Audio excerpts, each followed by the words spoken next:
Welcome. I'm Andy. This is Daily Spins, where I'm trying to listen to every record that I own in around a year. Night one, we made it through 5 of roughly 1,500 records, so we're on the way.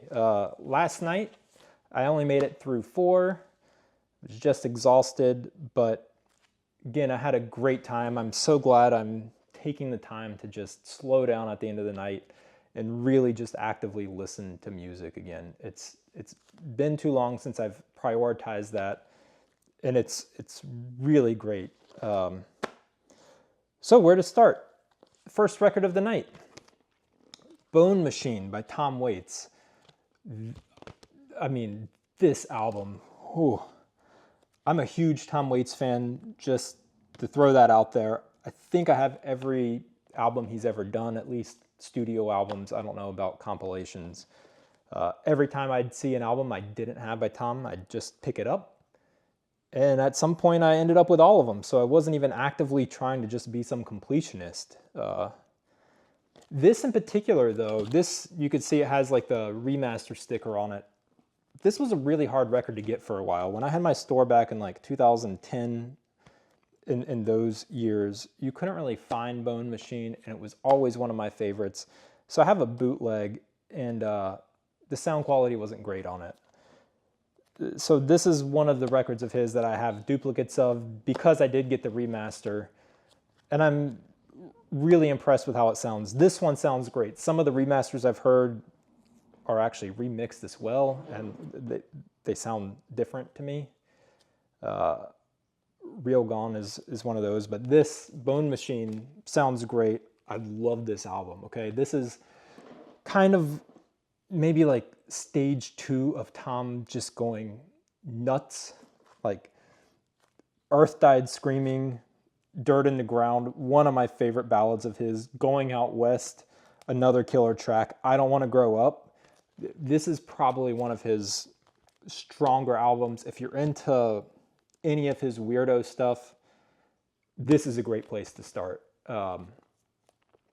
Just an unbelievably unique album. If you're not familiar with Tom Waits, I don't know if this is where I would start. This might be a bit much.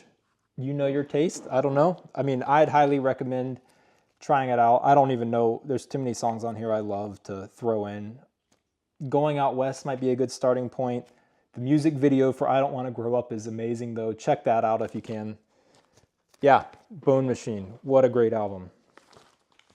Next up, I listened to The Smell of Incense by Southwest F.O.B. If I'm remembering correctly, that stands for Freight on Board. I believe that's correct. So this is like 60s Psych, pop Psych. There's definitely a lot of Psych elements. The main song that you might have heard is The Smell of Incense, which is a cover, I believe, of the West Coast pop art experimental band. I believe they were the first ones that did the song, and this is indeed the cover. Side 1 is great though. Starts with Smell of Incense, goes to Tomorrow, which is a really good ballad. Rock and Roll Woman, more riff-oriented, and then Downtown Woman / Nadine is a longer song, right under 7 minutes. And it just has this really cool, like, dual personality going on with it. Side B, on the other hand, it's okay. It's forgettable. The last song, And Another Thing, is almost 12 minutes long. It does not need to be that long. It's not that interesting. I wasn't quite enjoying it by the end of the song. I don't think there's any inserts in here. The funny part for this record, though, was there's just some text here on the bottom. Yeah, and there's just no context. There's just, they're talking about, I guess, part of the recording. I'll read a little bit of it just because it's so much fun. Zeke, what in the world are you up to? Man, like, I need double bass on this session today. Have you got another one? The hood's got everything. Presto, how's that? Groovy. I want to use my pedals, though. Out of sight. Where's everybody else? They're grooving on some nourishment. They'll be here in a minute. Man, you're not wired for what we've got worked up this time.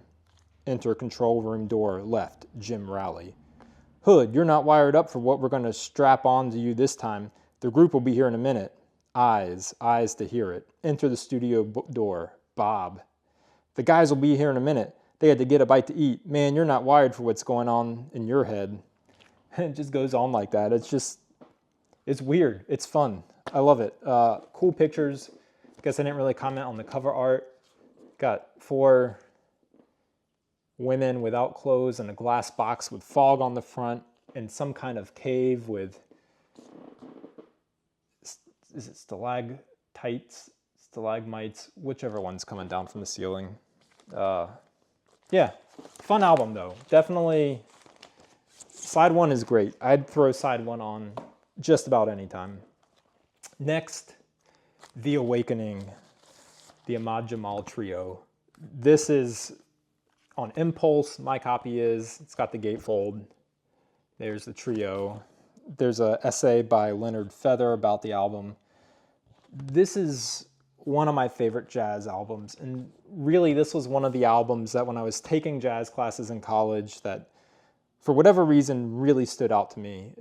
Maybe, I was studying piano a lot then, and Ahmad Jamal is just a killer pianist.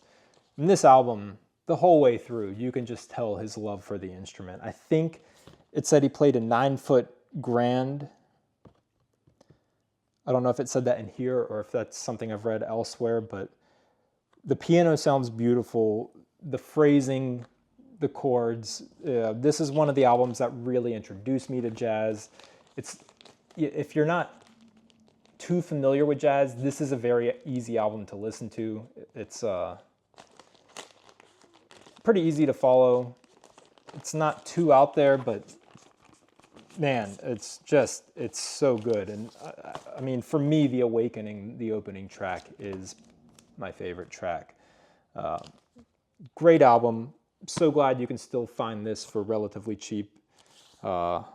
It's something, if you're a fan of jazz or even looking to get into jazz, a great one to check out.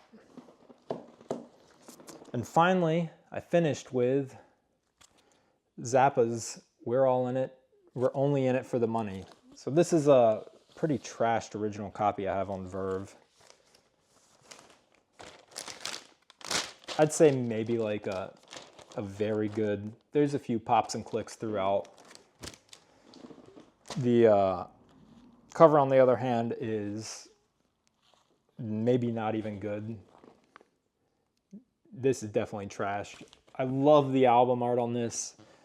And obviously, if you're aware of the album, it goes kind of with the theme of the album. They're really kind of poking fun at a lot of things, including, the Beatles, which I have no stance on. I love the Beatles as much as I love Zappa. But I think in my head, it's been a while since I've listened to this. I always kind of thought it was a little bit weirder than I think I thought it was last night. It's been a while since I've really taken time to listen to this in particular, which is why I picked this out of all the Zappa albums that I own.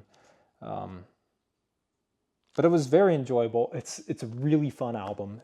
The lyrics matter on this one.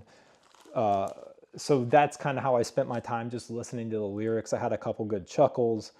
The music is killer as well, though. I mean, as instrumentalist, the Mothers of Invention, Zappa, they're all virtuosos. It's yeah, I mean, that's why they're so fun to listen to. That's why I've always loved Zappa stuff right out of the gate.